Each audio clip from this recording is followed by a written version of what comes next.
It's hard to believe that I couldn't see. You were always there beside me. Thought I was alone with no one to hold. I've always volunteered. It's something that was very important to me growing up. My mom made sure that I was a contributor in my community. So I volunteered on the weekends at a shelter for abused and neglected young people.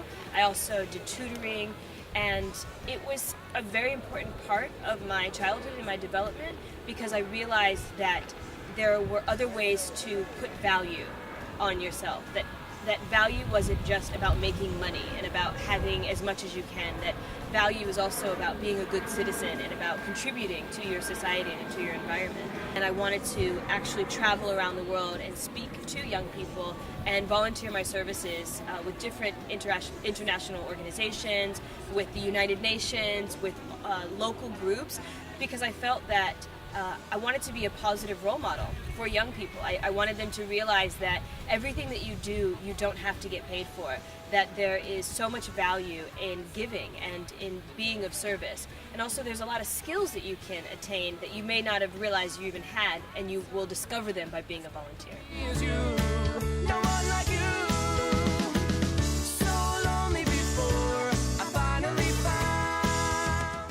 I think it's really important for people to take volunteerism seriously, to not look at it kind of like something you sort of do on the side, but to actually give it value and to realize that there are many skills, many great ideas and innovations have actually come from volunteers. And volunteering isn't always just putting a nail in a hammer. It's lending your time and giving of yourself in a way, but there's always should be an exchange. There's something that you take away from it that makes you feel great, but also is something that can be used later on for employment or to educate yourself in some way as well.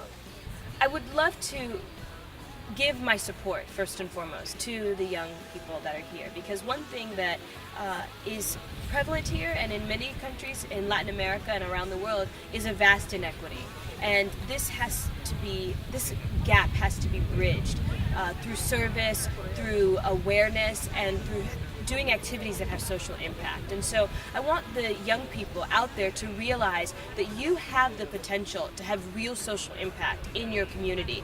You have it within you to be able to contribute to the betterment of your own society, but you have to get out there and you have to do something. It can't just be an idea. You have to go out and be active.